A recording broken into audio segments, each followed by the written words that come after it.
Hey, thanks for watching.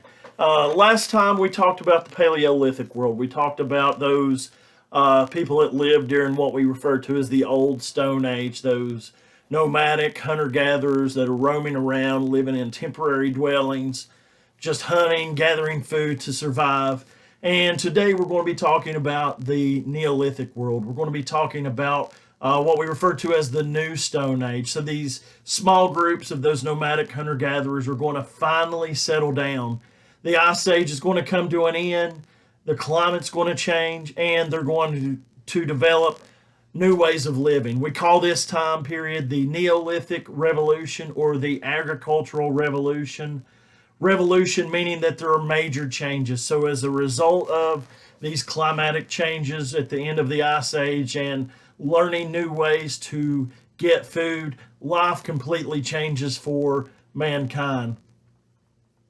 So basically what happens is that people begin to settle down with the discovery of agriculture or growing food. We have what we call the domestication of plants.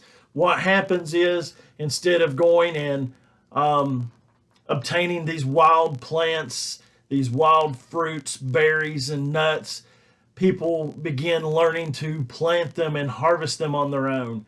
Now, there's a lot of question on how this happened, and it could have been as simple as somebody spilling some wild grain and noticing later on that new grain begins to grow. And we believe this happened possibly in Syria, some say out in China. And it could have been that it happened, it was learned in different areas at different times. But domestication of plants, that taking wild plants and learning to plant them and harvest them is one of the important things that happened in this revolution. Another is the domestication of animals. All animals at the time had been wild animals, just roaming about, living freely, and humans began to figure out that, hey, we can take these cows, we can keep them, and we can use them as milk. We can use them for their meat. They might have taken sheep and learned, hey, we can raise them and get their wool, things like that. So people begin to domesticate animals. They're taking animal byproducts and using them. They may even start using animals for labor, having oxen pulling a plow as we move on into more civilization type time, but they're going to learn to use these animals. That's domestication of animals. And as they have this, they have a permanent food supply. So they're able to grow the food they need to live. They're not having to go about trying to locate it elsewhere. They're able to raise animals, taking some of their agricultural products and feeding them. So they have what we call a food surplus. They have plenty of food where you can have a larger population. Those nomadic hunter-gatherers had been very small groups of people, maybe 10, 20 people. And now you're able to feed a larger number of people. More people are able to live in an area because you have that permanent food supply. You have this food surplus, extra food. You might be growing one crop early on, but then you learn to irrigate and do things that allows more food to grow. You introduce new types of foods. So you might have 3 or 4 types of crops. So finally, you have this food surplus where a lot more people are able to live there in that area. But as a result of that, you also start to have labor specialization. Not everybody has to grow food. You've got enough food to feed ever how many people live in that area, and not everybody has to work at growing it. Other people can go do other types of jobs. You might have somebody who starts building houses for people, and you've got these people over here who still work as farmers. You might have these people over here who begin using metal as we move along, working as metalsmiths. You might have these over here who are raising different types of animals. So you've got all these different jobs. You might have pottery makers, weavers, all those different things, but you have labor specialization, and that's brought as a result of the food surplus. If there wasn't enough food and everybody was having to grow food, then you wouldn't have somebody else not growing food and doing something else. And what that brings about is a barter system.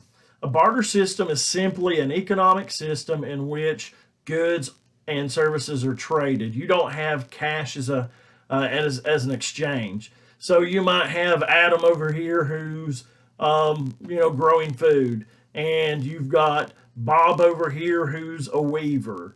And you might have Chuck over there who makes pottery. So they're each doing a different job, labor specialization, but in order to survive, Adam might trade his food over here to Bob, for what he has, or to Chuck for what he has. So they're trading back and forth. So a barter system is a more developed economic system than what they had before, but you do have that problem of somebody has to have what you want, and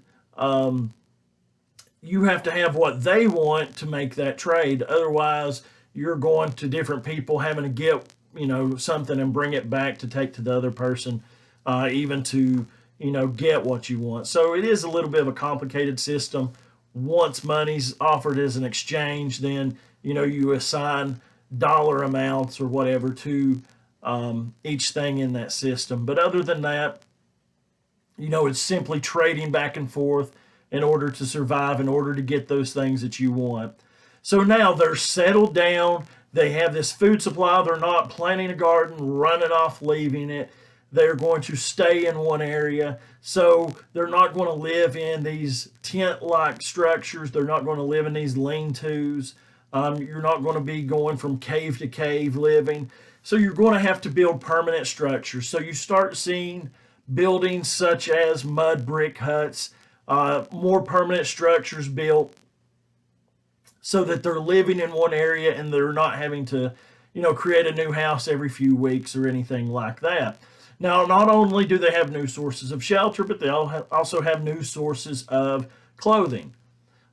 These people, they're raising sheep. So what are sheep good for? You might take the wool off of them and make clothes that way. Or you might have goats. You're able to take that goat hair and use it for clothing. Or also you've got agricultural products like cotton. You start growing cotton and you're able to take and develop that and make that into clothes. Or, even silk or any other types of things. So, not only are the houses changing, but also the types of clothing they wear. And it's going to depend on what resources they have available to them in that area, what the climate's like. You're not going to wear heavy clothing in hot environments. You're not going to wear, very little clothing in these cold environments. So all that's going to depend on the resources and location where you're at.